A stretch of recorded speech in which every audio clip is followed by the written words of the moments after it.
अस्सलाम वालेकुम व्यूअर्स, उम्मीद है आप सब खैरियत से होंगे, ठीक ठाक होंगे, फिट फाट होंगे। तो आए आपको अपने छोटे से मिनी पोल्ट्री फार्म का दोबारा से आज विज़िट करवाते हैं। तो बात कुछ ओए ओए अंदर अंदर ओए चलो अंदर जाओ। अच्छा जी, तो ये हमारे बर्ड्स हैं, उसामा के बर्ड्स चैनल आप लाइव इस टाइम देख रहे हैं। तो ऐसा है कि मुझे तो इनको इतना अच्छे से पालना नहीं आता। उसामा जो है छोटा भाई जो है वो छोड़कर इनको फ़िलहाल मुझे छोड़ गया है इनके पास, और ख़ुद वो चला गया है मुल्तान 3-4 दिन के लिए। और मुझे इनको पालने का कोई इतना पता नहीं है, ना इनको डालने का कोई हिसाब किताब है। लास्ट टाइम भी वो छोड़ कर गया था, तो उस टाइम मैंने 2 से 3 जो है मैं मारने में कामयाब हो गया था। इस दफ़ा देखो क्या बनता, उसे फ़िक्र पड़ी थी कि भाई इनका अच्छे से ख्याल रखना। पिछली दफ़ा मुझे लगा कि ये वो इन्हें भूखा रखता है, मैंने इनको डाला दाना बहुत ज़्यादा, अंडा आज भी कोई नहीं, दाना बहुत ज़्यादा डाला जिसकी वजह से ये सारे ढीले हो गए, 2 मर गए जब वो आया, और बाकी जो थे सारे तैयारी में थे। फिर उसने इनकी मेडिसिन दी इनको, तो फिर ये थोड़े बेहतर हुए। मुझे तो ठीक लग रहे थे, वो क्या ठीक नहीं है। वाकई बात वैसे ही हुई।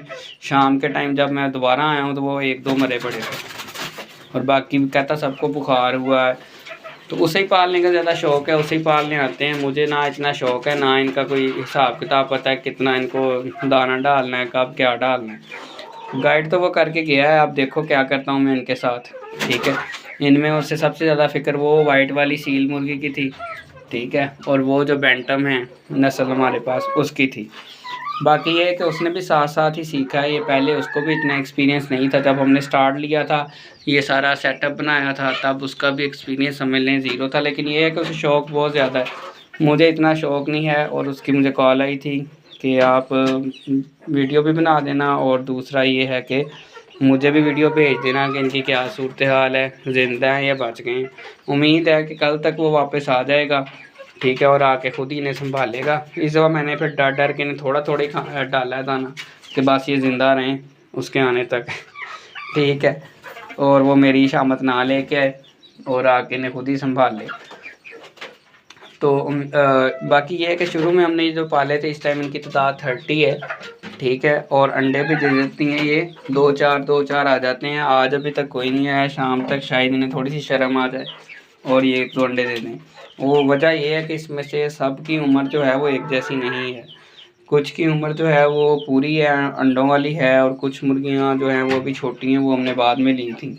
इसमें 1-2 बर्ड्स जो हैं वो हमने जब 50 चूज़े लिए थे, आपने मेरी पुरानी वीडियोस देखी होंगी, वो तब के हैं इनमें, ठीक है।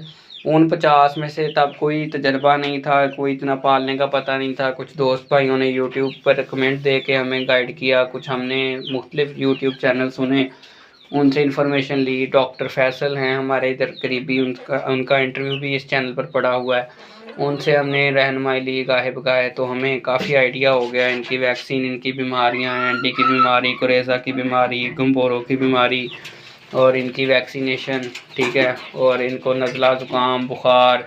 फिर देसी टोटके हमने अपने बुज़ुर्गों से पूछा कि इनको क्या दें अंडे देने के लिए, अंडे मोटे देने के लिए इनका ट्रीटमेंट।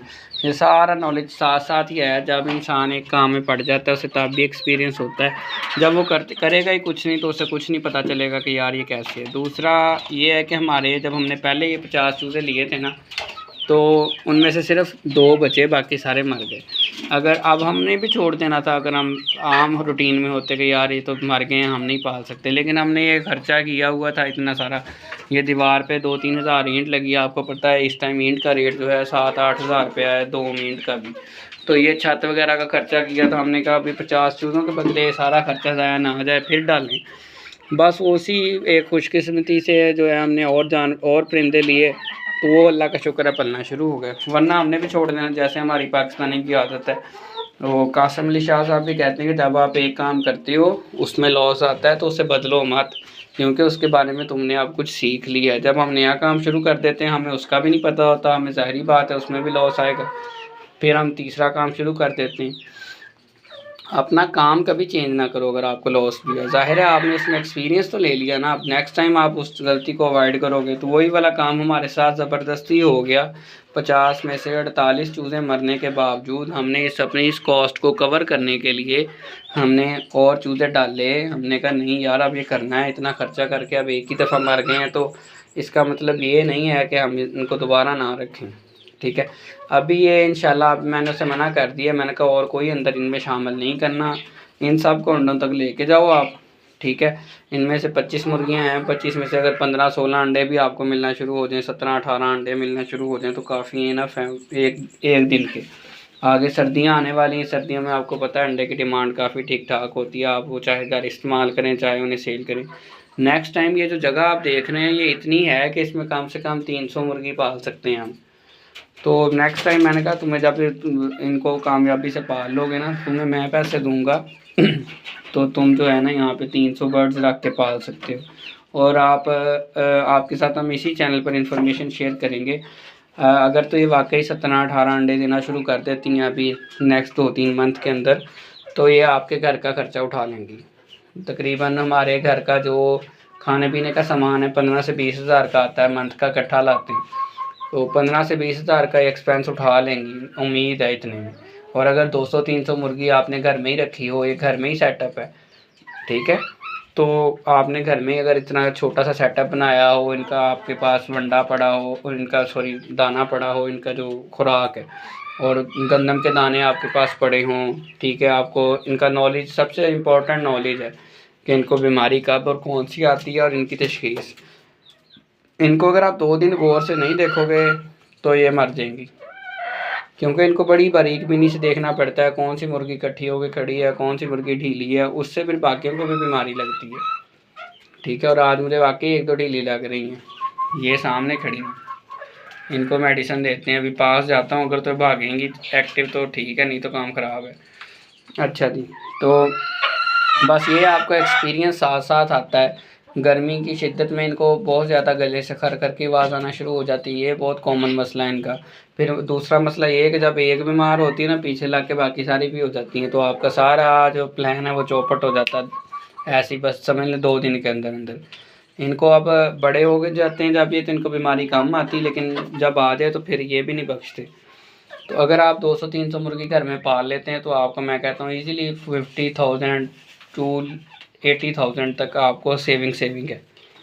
अंडों की शक्ल में, गोश्त की शक्ल में कह लें, जिस शक्ल में मर्ज़ी कह लें। अंडों की शक्ल में मुर्गियों की जो डायरेक्ट इनकम है वो तो अंडे हैं, बाकी आप उनको ज़िबा कर लें गोश्त के हिसाब से, तो वो फिर आपके आगे काम चल नहीं सकता।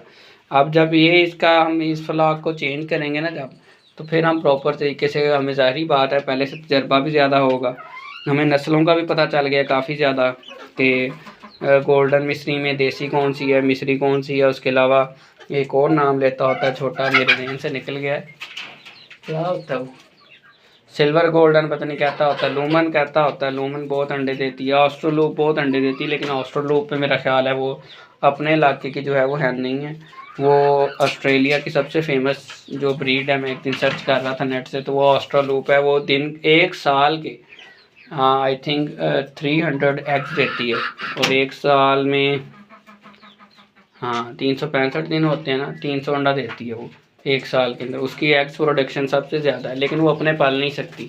तो मज़ीद ऐसी इन्फॉर्मेटिव वीडियोस के लिए हमारे साथ क्या बीत रही है, उसके लिए हमारे यूट्यूब चैनल को सब्सक्राइब करना मत भूलें। और छोटा आ जाएगा वो खुद ही इनको संभालेगा, ठीक है, तो मेरी भी जान छूटेगी, उसका भी शौक़ पूरा हो जाएगा। तो मिलते हैं इंशाल्लाह अपनी नेक्स्ट वीडियो में। अगर आप हमारे चैनल पर पहली मर्तबा आए हैं और इस तरह की इन्फॉर्मेशन में इंटरेस्टेड हैं और हमारा लॉस या प्रॉफिट के बारे में जानना चाहते हैं, तो हमारे चैनल को सब्सक्राइब करना मत भूलें।